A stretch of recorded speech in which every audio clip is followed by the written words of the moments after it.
Hey everybody, this is Dice Monkey. I'm Mark, and today I'm going to bring you the long-awaited battle report. Everybody's been asking for this battle report between the Bretonnians and the Dwarves. This is our second battle. Everybody really likes these battle reports, so if you want to see more, definitely let me know, because it's a lot of work to put together, but I'm happy to keep doing it if people are still interested. So, today, we have the Battle of Hamcrusher Forge. So the previous game, we had this fight in this valley between Dragon Falls and Carrick Bufdar, and that battle's going to go ahead and continue. So here's the lore behind the battle. Following the bloody stalemate in the valley, an uneasy tension between Dragon Falls and Carrick Bufdar has only intensified. The previous battle left both sides licking their wounds, but the contest for supremacy over the contested land remains unresolved. Now the focus shifts to a new side of conflict, the Dwarf Forge, a symbol of defiance built by the renowned blacksmith Dorn Hamcrusher. Dorn Hamcrusher, a master blacksmith of Carrick Bufdar, constructed the forge as both a tribute to dwarven craftsmanship and a direct affront to the looming Bretonnian fortress above. Located in the heart of the valley, the forge stands as a proud testament to the dwarves' resilience and unwillingness to yield to human influence. Hamcrusher's defiance runs deep in dwarven pride, and his forge produces weapons and armor of unmatched quality, further strengthening Carrick Bufdar's forces. The Bretonnians, who had previously viewed the forge as a minor nuisance, now see it as a rallying point for the dwarves and a growing threat to their presence in the valley. To them, the forge is a brazen symbol of disrespect, and Dorn Hamcrusher himself has become a figure of rebellion, fueling the flames of dissent against their claim to the land. Destroying the forge would not only cripple the dwarven war machine, but also send a powerful message that the Bretonnians will not tolerate such defiance. In the aftermath of the previous battle, both sides have regrouped and rearmed. For the dwarves of Carrick Bufdar, defending Dorn and his forge is now a matter of utmost importance. The forge has become more than just a site of industry, it is a symbol of dwarven perseverance and defiance. The dwarves, led by their king and bolstered by their skilled engineers and warriors, will not allow the Bretonnians to lay a hand on it. The Bretonnians, nursing their wounds from the recent draw, are determined to break the stalemate by striking at the heart of dwarven resistance. Their leaders believe that if they can destroy the forge and capture Dorn Hamcrusher, they will break the morale of the dwarves and finally assert dominance over the valley. They've mobilized their knights and infantry, preparing for a swift and decisive assault on the forge. The valley itself, already scarred from the previous battle, now becomes the site of an even more focused and deadly conflict. The forge, nestled in a defensive position surrounded by rocky outcroppings and narrow passes, presents a formidable challenge for any attacker. The dwarves have had time to prepare their defenses, erecting fortifications around the forge and placing heavy artillery in key positions. Dorn Hamcrusher himself, though primarily a blacksmith, has donned his armor and readied his legendary Warhammer, prepared to defend his life's work alongside his kin. The Bretonnians, for their part, are mustering their cavalry and infantry, planning a multi-pronged assault to breach the dwarven defenses. Their knights, renowned for their martial prowess, are eager to prove themselves after the previous inconclusive battle, while their commanders eye the forge as a prize that will secure their legacy. As the two sides prepare for the next clash, the valley stands once more on the brink of war. This time the stakes are even higher. The forge is not only a symbol, but also a vital resource for the dwarves, and its destruction would be a crippling blow. The battle will be fought not only for territory, but for pride, honor, and the legacy of two peoples who refuse to back down. With both sides determined and the forge at the center of the conflict, the valley will soon be filled once again with the clash of steel and the roar of war machines, as the fate of Dorn Hamcrusher's forge and the future of the valley hang in the balance. So, this is our battlefield. I've gotten it all laid out here, so we're going to look like a classic Games Workshop White Dwarf battle report. So, we have the forge there at the center. The dwarves' job is to protect that forge. The way we determined it was you get victory points if you hold primary control over it, meaning you have more points than the other person in contact with the forge. There's a small building right across the river. There's a river, there's a little lake area, there's a bridge going across there. There's two different forests you can see on either side. And then you got a field with some like lower like vegetables and things like that off to the side. The forest counts as forest terrain, and then the field, which you're going to see in some of the photos, it just makes it so that shooting at anybody who's inside of it, you get a -1 because there's the high wheat and things like that. So that is our battlefield. So these are the forces arrayed. You can see I've numbered everybody for both the dwarves and the Bretonnians, and you can see I've got the Bretonnians all set up, ready for their charges. I've got them all arrayed in lances. The dwarves do have a grudge thrower, and then number 7 there on the dwarf side up top, that there is Ham Crusher himself. He is an Anvil of Doom. So, and then you've got all the other guys arrayed all around him. So that is the forces, and the forge itself, I'm actually using the forge that I ended up painting up on a live stream. I'll link that down below so you can see me painting it up. It's a really, really cool piece of terrain, and you're going to see it in a few shots along the way. So, the dwarves for turn 1. It's a pretty boring turn 1. The dwarves simply do a little bit of marching. Everybody who's going to start moving starts moving. Everybody who's going to stand still stands still. The Thunderers stand back with the Anvil of Doom. They're in contact with the forge so that they'll have the points there if anybody comes in. I don't have any Pegasus Knights like I did last game for this one, so I'm not going to be able to swoop in out of the blue, swinging around out of nowhere. I do have my Yeomen. They ended up moving up right at the very beginning, so I have those moved up as well. But turn 1 for the dwarves is pretty simple and straightforward. There's not much going on. However, Bretonnians turn 1, what are we good at? We're good at moving fast. So we begin charging up. I realized I had really, really squeezed all of my lances in there. Everybody's kind of butting up against one another. There's not really much room for maneuvering. And so I just sort of started getting everybody moved up. I think I took a few shots with my archers and my yeomen, not really doing much, but just getting myself all ready. Here you can see my yeomen moving through the forest. That's off to the right side of the battlefield. And off in the distance you can see both the we've got the Doom Slayer and the miners there as well. And then this is my leader. He is a duke, and he is charging up with the Knights of the Realm. He kind of ended up off to the side of the battle for most of the battle. Not super impressive, but he kind of kept the forces distracted over there. And then here you can see my men-at-arms beginning to move up. They're led by a paladin there in their front, and they're moving up to go meet the dwarves. My plan is to move these men-at-arms up and then across that bridge to get the forge from the side there. So dwarves turn 2. Pretty straightforward. Dwarves continue to march. They take a couple of shots with their thunderers. At this point, the grudge thrower isn't really doing much. He keeps overshooting and not really hitting anything. And then the rangers end up doing a couple of shots at my duke and his Knights of the Realm.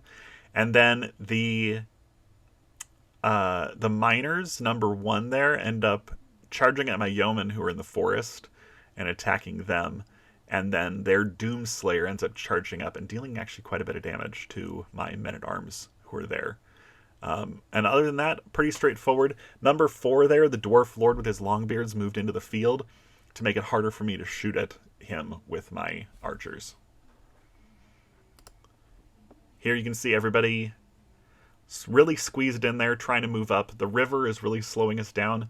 We said the river was difficult terrain, so you could move through it. It would just slow you down quite a bit. But other than that, just kind of getting ourselves squeezed in there. And there you can see the Longbeards camped up there in the wheat field. And another shot there showing all of my forces really densely packed in there, charging on up.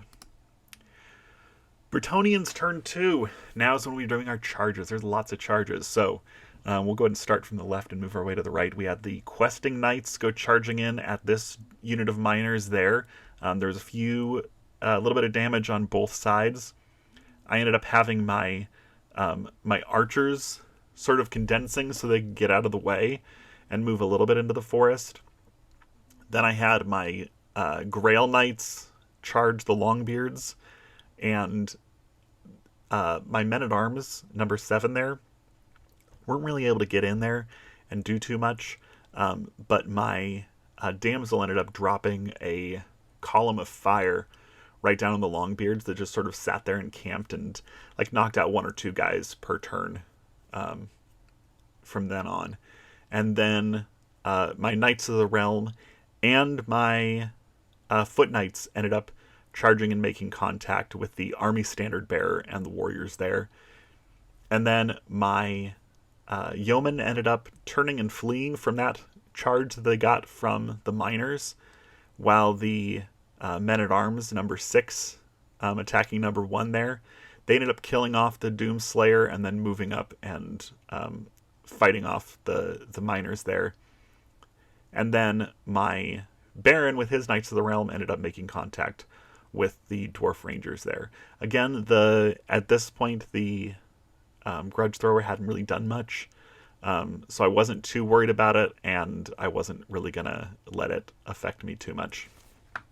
At that point, the Anvil of Doom was starting to fire off some runes to bolster the dwarves around him. He wasn't doing anything like direct fire against me, so I wasn't too worried about that one either. Here you can see my Grail Knights making contact with the Longbeards, and they ended up issuing a challenge, which my Grail Knights promptly ended up defeating. Oh, I gave a little thumbs up. Promptly ended up defeating pretty handily, but my Grail Knights ended up starting to get chewed up pretty bad in this fight that was here. Here you can see my questing knights making contact with the dwarf miners over there, and I ended up doing pretty well against those dwarf miners. We ended up smashing through them pretty well. And then here you can see the giant soup that I have of my foot knights and my Knights of the Realm going up against these dwarf warriors. The dwarves turn 3. There was no movement, I don't think, at this point. It was just more back and forth, smashing into each other, causing damage, trying to eat away at each other. Everything's pretty resilient, but I did end up killing off that unit of dwarf warriors because I had both Knights of the Realm and Foot Knights fighting against them. So at the end of turn 3 for the dwarves, they had lost those warriors, opening up a big open spot for me to start moving forward. So here you can see I actually put the Standard Bearer and the Dwarf Standard Bearer for the Army Standard Bearer and the Dwarf Standard Bearer for the warriors onto my base to show that I had captured those 2 banners. And here you can see everybody's opened on up, ready to go charging in. Oh, you know what? I mislabeled my men-at-arms here in the middle of the battlefield. Let's see. The men-at-arms who are number 7, I have them labeled as number 7. Those aren't men-at-arms. Those are the Grail Pilgrims, which you can see right here.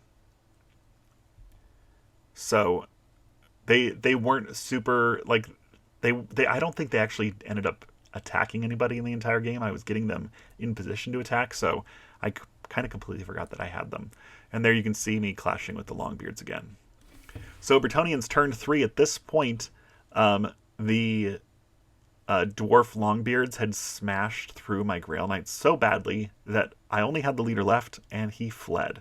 So number 3 there on my side, you can see he started to flee.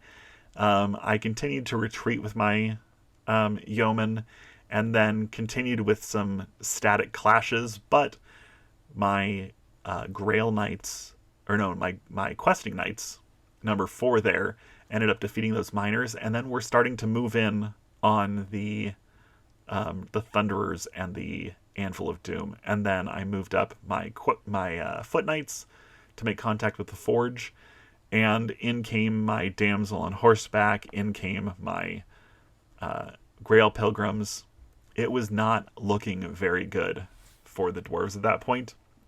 They were basically surrounded.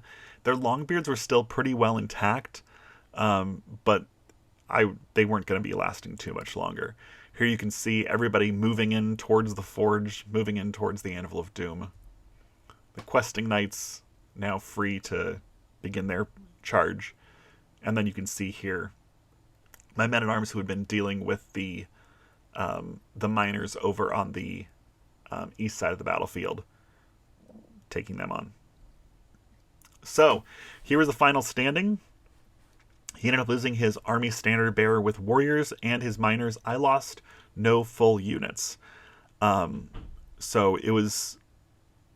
There wasn't like a ton of units killed off. So I'm going to show you a sort of play-by-play of how the battlefield ended up looking, showing my previous frame so you can see. Here the dwarves moved in, then I charged in, then the dwarves started shooting and moving. This is where we ended up with our big clash. Clash back with a few units, with 2 units killed, and then continue charging in. And that's where the game ended. So, conclusion. Whole units rarely get destroyed. I found there's a lot of like back and forth and pushing and units fleeing, but actually units getting completely demolished doesn't actually happen too much. So you keep a lot of this stuff on the battlefield, which I think is actually kind of cool. The back and forth pushing is a lot of fun, where you end up causing the enemy to retreat a little bit or fall back, give ground a little bit. I really, really like the way that it works. It's a lot more dynamic than 40k or Age of Sigmar, and I'm really looking forward to seeing other game styles with the different armies. This dwarf army is mine. My buddy has begun steadily supplementing some of his own units into my army, and eventually he's going to have his own army entirely. So I'd like to play dwarves at some point with my dwarves.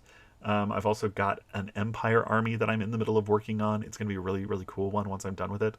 I think I've done a video about that before. And then I've also got a Lizardman army that I'm working on. And that one's really, really slow. And basically, anytime I see a cheap deal on some Age of Sigmar Lizardmen or some old Warhammer Fantasy Lizardmen, I end up picking those up. So I had a really great time. I'm looking forward to doing some more games of this. I'm probably looking at sometime in November playing another game of Old World. Not sure like what the storyline's going to be for the upcoming game, but the Dwarves and the Bretonnians are really going at it, and it's only going to intensify. So I appreciate you watching. Make sure to like and subscribe. Let me know if you want to see any more battle reports. And until then, I will see you next time. Thanks for watching.